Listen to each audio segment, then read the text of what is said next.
Hey guys, welcome to world affairs. मैं हूं प्रशांत धवन और इस वीडियो में हम बात करने वाले हैं इस बहुत ही इंपॉर्टेंट क्वेश्चन के बारे में।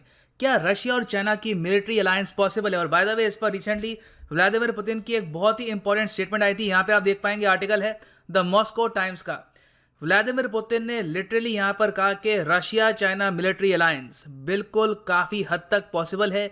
इन द फ्यूचर आपको देखने को मिल सकता है कि दोनों कंट्री एक मिलिट्री अलायंस या फिर एक टाइप का डिफेंस पैक्ट साइन कर ले, मतलब कि रशिया पे अटैक तो मतलब चाइना पे अटैक और वाइस वर्सा। और ये बात अब इन्होंने कहा था 17th एनुअल मीटिंग में ऑफ व्लादाई डिस्कशन। ये एक रशिया का थिंक टैंक है। यहाँ पे एक चाइनीज पार्टिसिपेंट ने इनसे पूछा कि क्या पॉसिबल है कि रशिया और चाइना एक मिलिट्री अलायंस बना ले, और इन्होंने कहा कि बिल्कुल इट इज़ पॉसिबल। ऑलरेडी हमारी एंगेजमेंट इतनी डीप है चाइना के साथ कि इन द फ्यूचर अगर हम इसको फॉर्मलाइज कर ले, एक मिलिट्री पैक्ट घोषित कर दें, that will not be very special, मगर बिल्कुल हम ये कर सकते हैं इन द फ्यूचर। तो इस वीडियो में हम जानेंगे कि रशिया आज के समय क्यों चाहता है, व्लादिमीर पुतिन खुद क्यों चाहते हैं कि रशिया और चाइना की एक मिलिट्री अलायंस बन जाए, इसका इंपैक्ट रीजन पे क्या हो सकता है, इंडिया पे क्या हो सकता है, काफी कुछ आपको जानने को मिलेगा। एक क्वेश्चन बाय द वे यहाँ पे मैं आपसे पूछना चाहूंगा, सिंस हम यहाँ पे बात कर रहे हैं रशिया चाइना की। South Asian association for regional cooperation, मतलब के सार्क, इसके 8 हैं ऑब्जर्वर मेंबर। क्वेश्चन ये है कि यहाँ पे फॉलोइंग ऑप्शन में से वो कौन सा देश है जो सार्क का ऑब्जर्वर मेंबर नहीं है। आपको इसका आंसर करना है कमेंट सेक्शन में। इसका सही आंसर मैं आपको प्रोवाइड करूंगा वीडियो के एंड में। मगर सबसे पहले मैं आपको बताना चाहूंगा कि अनअकैडमी के जो आइकॉनिक कोर्स हैं ये इन द फ्यूचर महंगे होने वाले हैं। आपको मैं सजेस्ट करूंगा कि गो टू अनअकैडमीज ऐप या वेबसाइट और यहाँ पे क्लिक करिए यूपीएससी सीएससी पर, क्लिक ऑन गेट सब्सक्रिप्शन और आपके सामने ऑप्शन आएगी प्लस आइकॉनिक की। दोनों कोर्सेज सारे subjects polity, history, geography proper तरीके से कवर करते हैं with live classes, structured courses, PDFs, live test भी यहाँ पे आपको मिलेंगे। मगर जो आइकॉनिक कोर्स है यहाँ पे आपको मिलेगा एक personal coach, mains question answer practice, study planner, ताकि आप मोटिवेटेड रहें और लगातार अपनी जो मेहनत है ये कंटिन्यू रखें। जो आइकॉनिक कोर्स है by the way, it is very much in demand right now और इसलिए इसके प्राइसेस बढ़ जाएंगे इन द फ्यूचर। जब तक ये कोर्स सस्ता है यू कैन बाय इट। अभी जो इसका प्राइस यहाँ पे दिख रहा है 69,500, ये भी पे करने की आवश्यकता नहीं है। आपको सिंपली यहाँ पर एक कोड डालना है PD10, इसको अप्लाई कर दीजिए और इमीडिएटली ऑलमोस्ट 7,000 रुपीज का डिस्काउंट आप पेमेंट कर सकते हैं थ्रू यूपीआई, कार्ड्स, वॉलेट और यू कैन इवन पे इन पार्ट्स। नाउ मैं ये वीडियो रिकॉर्ड कर रहा हूँ 15 नवंबर 2020 को और अब तक दुनिया की ऑलमोस्ट सारी मेजर कंट्रीज जो बाइडेन को कॉन्ग्रेचुलेट कर चुकी हैं for becoming the president elect. और दुनिया भर में कंट्रीज मान चुकी हैं कि यूएस का इलेक्शन अब डिसाइड हो चुका है, बाइडेन बनेंगे यूएस के अगले प्रेसिडेंट। मगर एक मेजर देश है जिन्होंने अभी तक कॉन्ग्रेचुलेट नहीं किया, ये कंट्री है रशिया।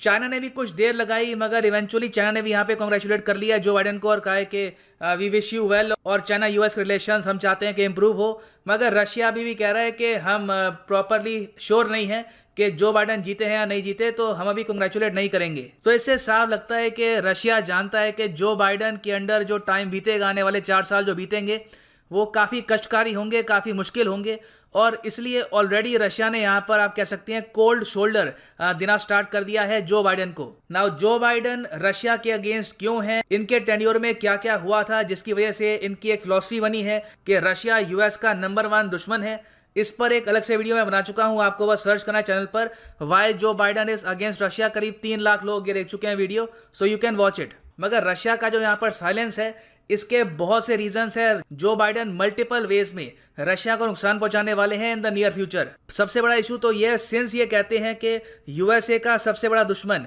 आज के समय चाइना नहीं है, ये रशिया है, तो ये चाहते हैं कि रशिया में एक तख्ता पलट हो, वहां पे डेमोक्रेसी फैले, और उसके लिए इन्होंने ये भी कहा है कि ये होल्ड करेंगे एक समिट ऑफ डेमोक्रेसीज। दुनिया भर में जो डेमोक्रेसीज हैं, जो डेमोक्रेटिक कंट्रीज हैं, उनके लीडर्स को ये बुलाएंगे और एक ग्लोबल समिट करेंगे और यहाँ पे ये आवाज उठाएंगे अगेंस्ट अथॉरिटेरियनिज्म और फ्रॉड इलेक्शन। नाउ ऑब्वियस सी बात है कि इस समिट ऑफ डेमोक्रेसीज में रशिया की पार्टिसिपेशन होगी नहीं, क्योंकि यूएस काफ़ी बार कह चुका है कि रशिया के जो इलेक्शंस हैं यहाँ पे काफ़ी बार जो नतीजे हैं ये ट्रांसपेरेंट तरीके से आते नहीं हैं। तो ये जो समिट है ये कंप्लीटली टारगेटेड होगा टुवर्ड्स रशिया, और रशिया के लोगों को यहाँ पे मैसेज सेंड करने की कोशिश की जाएगी कि आपका जो इलेक्शन है ये गलत है, you should fight your government और प्रोटेस्ट करिए अगेंस्ट द पुतिन रेजिम। इसके अलावा आप अगर देखें तो डोनाल्ड ट्रंप और जो बाइडेन की जो पॉलिसीज हैं रशिया को लेकर ये कंप्लीटली डिफरेंट होने वाली है। अंडर डोनाल्ड ट्रंप पहली बात तो नेटो की जो इंपॉर्टेंस है ये काफी हद तक कम कर दी गई थी। ट्रंप ने एक बार को यह भी कहा कि बाकी सब नेटो कंट्रीज यूएस के सिवाय बाकी जो मेजर नेटो कंट्रीज हैं ये 2% से काफी कम खर्चती है अपनी जीडीपी का अपने डिफेंस पर, और नेटो की जिम्मेदारी आज के समय सिर्फ यूएस उठा रहा है, विच इज नॉट फेयर। और ये भी बात चल रही थी कि अगर इनको एक सेकंड टेन्योर मिलता तो या तो ये नेटो से यूएस को पुल आउट कर लेते या फिर नेटो में ये मेजर चेंजेस लेके आते। और इस सब के अलावा डोनाल्ड ट्रंप ने यूरोप के साथ जो भी रिलेशंस हैं विद यूएस इनको भी काफी डैमेज पहुंचाया विद ट्रेड वॉर। आपको पता होना चाहिए कि ट्रेड वॉर यूएस ने सिर्फ चाइना के साथ स्टार्ट नहीं करी, यूरोप के साथ भी एक ट्रेड वॉर स्टार्ट करी थी ट्रंप ने, और आज भी वो चल रही है। आज भी बहुत सारे जो यूरोपियन प्रोडक्ट्स हैं उस पर ट्रंप के टैरिफ्स कायम हैं। तो जो बाइडेन की यहाँ पर जो नीति है ये कंप्लीटली डिफरेंट होगी। इन्होंने ये कहा है नेटो इज वेरी इंपॉर्टेंट। मैं पहली बात तो नेटो को जो डैमेज पहुंचाया गया है इसको रिपेयर करूंगा, और उसके बाद अब नेटो में और इन्वेस्टमेंट करेंगे और नेटो को और ज्यादा स्ट्रांग बनाएंगे। इसके अलावा जो यूरोप के साथ ट्रेड वॉर है बाइडेन ने कहा है वो तो कंप्लीटली यूजलेस थी, उसको ये इमीडिएटली खत्म करेंगे। और यहाँ पे आप देख सकते हैं जो ट्रंप कर रहे थे उसका बेनिफिट मिल रहा था रशिया को, क्योंकि एक कमजोर नेटो, कमजोर यूरोप यूएस रिलेशंस ये डायरेक्टली बेनिफिट करते हैं रशिया को, वेरास एक stronger NATO, stronger US Europe relations ये नुकसान पहुंचाएंगे रशिया को। Russia by the way already काफी बार कह चुका है कि नेटो की जो ग्लोबल रीच है, जो इसकी एनलार्जमेंट है, जिस तरीके से ये और कंट्रीज को रिक्रूट कर रहे हैं, उनको पार्ट बना रहे हैं अलायंस का, ये काफी डेंजरस है फॉर रशियाज नेशनल इंटरेस्ट्स। और जो बाइडेन ने तो अपने डिबेट में एक बार को ये भी कह दिया था कि इन द फ्यूचर ये चाहेंगे कि यूक्रेन भी नेटो का पार्ट बन जाए। और आज के समय एक्चुअली यूक्रेन को लेकर फ्रांस, जर्मनी, बहुत सी जो नेटो कंट्रीज है, इवन टर्की, सब कह रहे हैं कि बिल्कुल Ukraine should become a part of NATO. यहाँ पे आप देख पाएंगे कीव पोस्ट यूक्रेन का न्यूज़पेपर है, इसका आर्टिकल है Turkey supports Ukraine's NATO membership prospect. और ऑब्वियस सी बात है ये सब देखकर नेटो काफी खुश है, जिस तरीके से जो बाइडेन चाहते हैं कि नेटो पे और खर्चा हो, नेटो को स्ट्रांग बनाया जाए। तो नेटो के जो आज के समय सेक्रेटरी जनरल हैं जेंस स्टोल्टनबर्ग, इन्होंने रिसेंटली ये कहा है, I congratulate Joe Biden on his election as the next US president and Kamala Harris as vice president. I know Joe Biden as a strong supporter of our alliance. NATO की बात कर रहे हैं, and look forward to working closely with him. A strong NATO is good for both North America and Europe. तो Russia की आप अगर options देखें लगातार कम होती जा रही हैं। आप अगर इनका जो वेस्टर्न फ्रंट है इसको नोटिस करेंगे तो ये जो तीन यहाँ पे देश आपको दिख रहे हैं ये है लटविया, एस्टोनिया और लिथुआनिया, इनको हम कहते हैं बाल्टिक देश। तीनों के तीनों बाल्टिक देश आज के समय मेंबर हैं नेटो के। यूक्रेन मोस्ट प्रॉब्ली 3 से लेकर 4 साल में मेंबर बन जाएगा नेटो का। फिर यहाँ पे बचता है बेलारूस। बेलारूस में आज के समय आपको पता होगा कि काफ़ी सिचुएशन खराब है, यहाँ पे इंटरनल डिवीजन है, लोग काफ़ी हद तक बटे हुए हैं रशिया के इन्फ्लुएंस को लेकर। कुछ लोग चाहते हैं कि बेलारूस इन द फ्यूचर मर्ज हो जाए विद रशिया, बाकी चाहते हैं कि नहीं बेलारूस एक मेंबर बन जाए यूरोपियन यूनियन का। तो रशिया के लिए आप अगर देखें तो पूरी जो यहाँ पे बॉर्डर है यहाँ पे बहुत सारी प्रॉब्लम्स क्रिएट कर रहा है नेटो। तो ऐसे टाइम में रशिया के पास एक बहुत ही इंपॉर्टेंट ऑप्शन बचती है, और वो ये है कि चाइना के साथ ये एक मिलिट्री पैक्ट साइन कर ले, ताकि जो इनके डिफेंस के ऑप्शंस हैं ये काफ़ी हद तक बढ़ जाएं। क्योंकि आप अगर कुछ इश्यूज को छोड़ दें, फॉर एग्जांपल इंडिया काफ़ी बड़ा यहाँ पे इशू है, इंडिया का जो इशू है रशिया के लिए वो आप अगर इग्नोर कर दो तो ओवरऑल रशिया और चाइना के जो इंटरेस्ट हैं ये काफ़ी हद तक मिलते हैं। फॉर एग्जांपल रशिया और चाइना दोनों चाहते हैं कि पैसिफिक ओशन में यूएस की डोमिनेंस ना हो जाए, और रशिया और चाइना की जो वॉरशिप्स हैं ये भी काफ़ी हद तक यहाँ पे डोमिनेट करे। उसके अलावा दोनों कंट्रीज़ के आज के समय डिस्प्यूट हैं जापान के साथ। यहाँ पे आप अगर देखेंगे ये एशिया का मैप, ये है हमारा प्यारा भारत, और यहाँ पे है जापान। जापान के आज के समय टेरिटोरियल डिस्प्यूट हैं रशियन फेडरेशन और चाइना दोनों के साथ। रशिया के साथ इनका इशू है यहाँ पे कुरिल आइलैंड्स को लेकर। ये जो यहाँ पे आप टापू देख रहे हैं, यहाँ पे आपको दिख नहीं रहा होगा, बहुत ही छोटे छोटे यहाँ पे टापू हैं, आधे बिलोंग करते हैं रशिया को, आधे बिलोंग करते हैं जापान को। तो जो कुरिल आइलैंड्स हैं उसको लेकर जापान और रशिया के बीच में विवाद है, और रशिया ने रिसेंटली ये भी बात करी है कि इन द फ्यूचर ये यहाँ पर टैंक्स और इवन S-300 डिप्लॉय करेंगे। इस पर बातचीत चल रही है, अभी ऐसा कुछ हुआ नहीं है। फिर आप अगर देखें तो जापान का एक डिस्प्यूट है विद चाइना सेनकाकू आइलैंड्स को लेकर। और फिर एक बहुत बड़ा इशू यहाँ पर यह भी है कि जापान एक बहुत ही बड़ा मिलिट्री बेस भी है फॉर यूएस सोल्जर्स। फिर आप रीजन में और जगह देखो तो ईरान को लेकर, सेंट्रल एशिया को लेकर रशिया और चाइना के इंटरेस्ट काफ़ी हद तक मिलते हैं, और रशिया बेसिकली आज के समय है क्या? एक एनर्जी प्रोवाइडर। रशिया के पास क्रूड ऑयल है, इनके पास नेचुरल गैस है, और चाइना एक बहुत ही बड़ा कंज्यूमर है, एक बहुत बड़ी यहाँ पर आबादी है, तो यहाँ पर भी बायर और सेलर का रिलेशन है। तो हर तरफ से आप अगर देखो तो रशिया और चाइना के रिलेशंस काफी हद तक स्ट्रांग है, और एक मिलिट्री अलायंस दोनों कंट्रीज को बेनिफिट करेगी। अब नेक्स्ट क्वेश्चन यहाँ पर यह आता है कि ऑल राइट, अगर रशिया और चाइना की मिलिट्री अलायंस होती है तो इससे किन कंट्रीज को नुकसान होगा?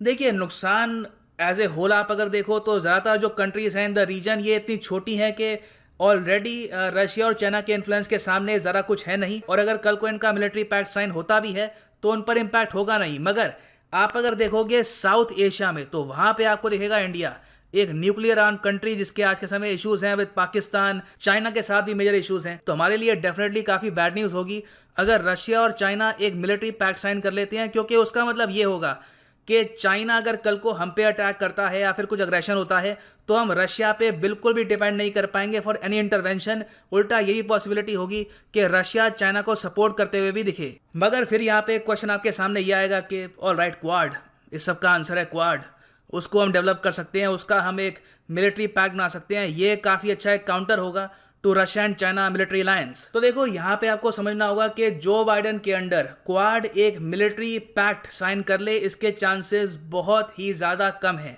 इसका रीजन मैं आपको बताता हूँ। क्वाड की आपको हिस्ट्री समझनी होगी। कई लोग समझते हैं कि क्वाड 2007-2008 में बना था और लगातार समिट्स हो रही हैं, कंट्रीज आपस में एंगेजमेंट बढ़ा रही हैं, जबकि ये रियलिटी है नहीं।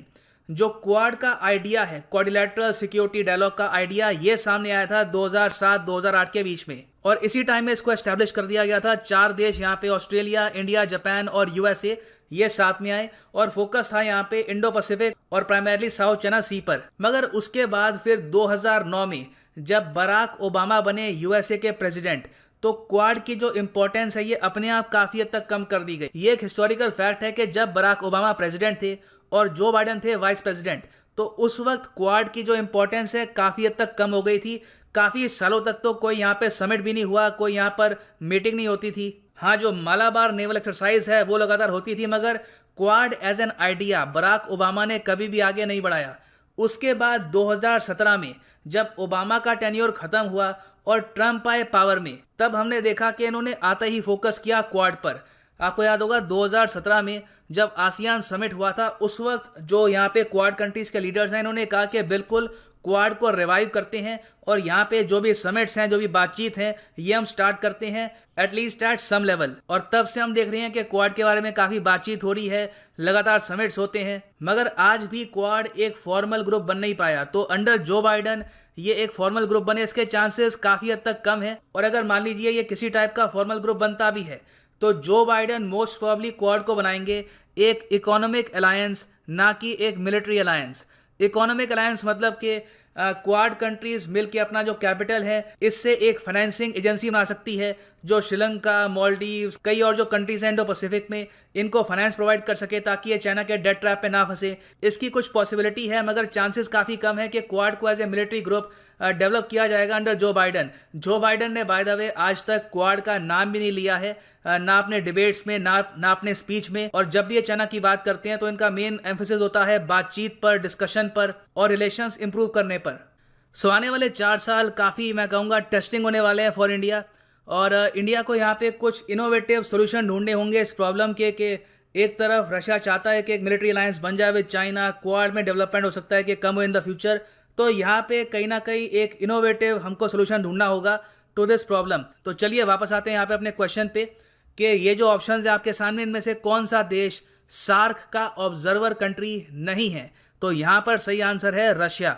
बाकी जो यहाँ पर देश आपको दिख रहे हैं, चाइना, यूएस, ऑस्ट्रेलिया, ये सभी देश हैं सार्क में एक ऑब्जर्वर कंट्री, और इन द फ्यूचर ये चाहेंगे कि ये यहाँ पर एक परमानेंट मेंबरशिप भी हासिल कर लें। सो इसी नोट के साथ वीडियो करते हैं खत्म। Thank you for listening and as always God bless you all.